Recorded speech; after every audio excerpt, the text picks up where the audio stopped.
Brought to you by Vigor, co-powered by Sensodyne and Vimal. ಬಾಯಲ್ಲಿ ಹೇಳಿ ಕೇಸರಿ.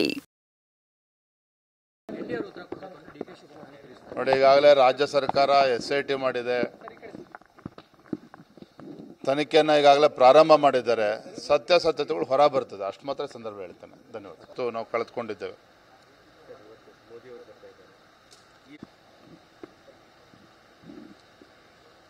ತಾವೇ ನೋಡಿದ್ರೆ ನಿನ್ನೆ ದಿನ ಬೆಳಗಾವಿ, ಉತ್ತರ ಕನ್ನಡ, ದಾವಣಗೆರೆ ಮತ್ತು ಹೊಸಪೇಟೆ,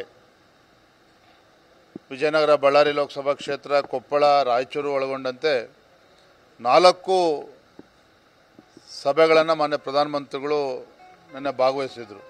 ಮತ್ತು ಎಲ್ಲ ಕಾರ್ಯಕ್ರಮಗಳು ಭಾಳ ಯಶಸ್ವಿಯಾಗಿ ಆಗಿರ್ತಕ್ಕಂಥದ್ದು. ನಾನು ನಿನ್ನೆ ದಿನ ಹೊಸಪೇಟೆನಲ್ಲಿ ಭಾಗವಹಿಸಿದ್ದೆ. 1 ಗಂಟೆಗೂ ಹೆಚ್ಚು ಕಾಲ ಸುದೀರ್ಘವಾಗಿ ಪ್ರಧಾನಮಂತ್ರಿಗಳು ಭಾಳ ಸಂತೋಷದಿಂದ, ಆಯಾಸ ಇಲ್ಲದೇ ಆ ಜನರ ಒಂದು ಪ್ರೀತಿ ವಿಶ್ವಾಸ ನೋಡಿ ಅವರು ಕೂಡ ಭಾಳ ಸುದೀರ್ಘವಾಗಿ ಮಾತನಾಡಿದರು. ಮತ್ತು ವಾಪಸ್ ತೆರಳೋ ಮುನ್ನ ಭಾಳ ಸಂತೋಷವನ್ನು ಕೂಡ ವ್ಯಕ್ತಪಡಿಸಿದರು. I am very happy today ಅನ್ನುವ ಮಾತನ್ನು ಸ್ವತಃ ಪ್ರಧಾನಮಂತ್ರಿಗಳು ನಿನ್ನೆ ಸಂಜೆ ಹೇಳಿರ್ತಕ್ಕಂಥದ್ದು. ಅಂದರೆ ದಿನೇ ದಿನೇ ರಾಜ್ಯದಲ್ಲಿ ಇವತ್ತು ವಾತಾವರಣ, ಮೋದಿಜಿಯವರು ಮತ್ತೊಮ್ಮೆ ದೇಶದ ಪ್ರಧಾನಮಂತ್ರಿ ಆಗಬೇಕು, ಈ ವಿಚಾರದಲ್ಲಿ ಯಾವುದೇ ಗೊಂದಲ ನಾನು ಮತದಾರರಲ್ಲಿ ನಾನು ಕಾಣ್ತಾ ಇಲ್ಲ. ಪಕ್ಷಾತೀತವಾಗಿ ಎಲ್ಲ ಸಮುದಾಯ, ಎಲ್ಲ ವರ್ಗದ ಜನ ಇವತ್ತು ಈ ದೇಶದ ಭವಿಷ್ಯ ನರೇಂದ್ರ ಮೋದಿಜಿಯವ್ರ ಕೈಯಲ್ಲಿದೆ. ನರೇಂದ್ರ ಮೋದಿಜಿಯವರಿಂದ ಮಾತ್ರ ಈ ದೇಶವನ್ನು ಮುನ್ನಡೆಸೋದಕ್ಕೆ ಸಾಧ್ಯ, ಮತ್ತು ದೇಶವು ಕೂಡ ಅವರ ನೇತೃತ್ವದಲ್ಲಿ ಸುರಕ್ಷಿತವಾಗಿರ್ತದೆ. ಈ ಭಾವನೆ ಪ್ರತಿಯೊಬ್ಬರೂ ಕೂಡ ಬಂದಿದೆ, ಅದು ಸತ್ಯನೂ ಕೂಡ ಹೌದು. ಹಾಗಾಗಿ ನಮಗೆ ಸಂಪೂರ್ಣವಾಗಿ ವಿಶ್ವಾಸ ಇದೆ. ಮೊದಲ ಹಂತದ ಮತದಾನ ಮೊನ್ನೆ 26ನೇ ತಾರೀಕಿಗೆ ನಡೆದಿದೆ.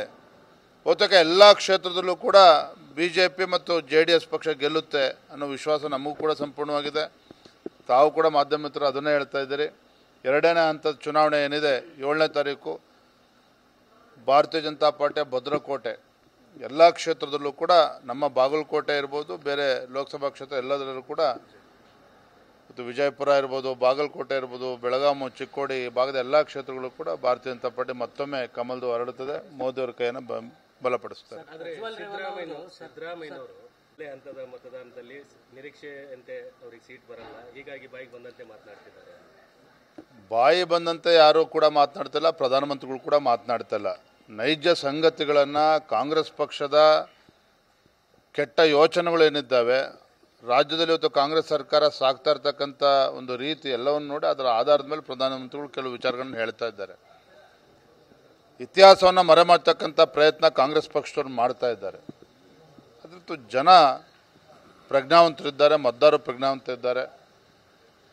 ಯಾರಿದ್ದಾರೆ ಅವರಿಗೆ ಇವತ್ತು ಪ್ರಧಾನಮಂತ್ರಿಗಳು? ನರೇಂದ್ರ ಮೋದಿಜಿಯವರ ಸರಿಸಾಟಿ ಆಗ್ತಕ್ಕಂಥ ನಾಯಕತ್ವ ಇವತ್ತು ಕಾಂಗ್ರೆಸ್ ಪಕ್ಷದಲ್ಲಿ ಎಲ್ಲಿದೆ? ಅವರ ಪಕ್ಷದ ನಾಯಕ ಆಗಿರ್ತಕ್ಕಂಥ ರಾಹುಲ್ ಗಾಂಧಿಯವರು ಅಮೇಥಿನಲ್ಲಿ ತನ್ನ ಅಸ್ತಿತ್ವವನ್ನು ಕಳೆದುಕೊಂಡು ಇವತ್ತು ವಯನಾಡಿನಲ್ಲಿ ಎಲ್ಲಿ ಅಲ್ಪಸಂಖ್ಯಾತರು ಬಹುಸಂಖ್ಯಾತರಿದ್ದಾರೆ, ಅಲ್ಪಸಂಖ್ಯಾತರು ಬಹುಸಂಖ್ಯಾತರಾಗಿರ್ತಕ್ಕಂಥ ವಯನಾಡಿನಲ್ಲಿ ಇವತ್ತು ಜನರ ವಿಶ್ವಾಸನ ಗೆಲ್ಲಬೇಕು ಅಂತ ಅಲ್ಲಿ ಹೋಗಿದ್ದಾರೆ. ಹೀಗಾಗಿ ಇವತ್ತು ಕಾಂಗ್ರೆಸ್ ಪಕ್ಷ ದಿಕ್ಕಾಪಾಲಾಗಿದ್ದಾರೆ. ದಿನೇ ದಿನೇ ನರೇಂದ್ರ ಮೋದಿಜಿಯವರ ಜನಪ್ರಿಯತೆಯಿಂದ ಕಂಗಾಲಾಗಿದ್ದಾರೆ. ಹಾಗಾಗಿ ಈ ರೀತಿ ಮಾನ್ಯ ಮುಖ್ಯಮಂತ್ರಿಗಳಾಗಲಿ ಕಾಂಗ್ರೆಸ್ ಪಕ್ಷದ ಏನು ಮಾತನಾಡ್ತಾರೆ, ಇದಕ್ಕೆ ಕವಡೆ ಕಾಸಿನ ಕಿಮ್ಮತ್ತಿಲ್ಲ. ಜನ ಇವತ್ತು ನಮ್ಮ ಜೊತೆಲಿದ್ದಾರೆ. ನಮಸ್ಕಾರ. Brought to you by Vigor, co-powered by Sensodyne and Vimal. ಬಾಯಲ್ಲಿ ಹೇಳಿ ಕೇಸರಿ.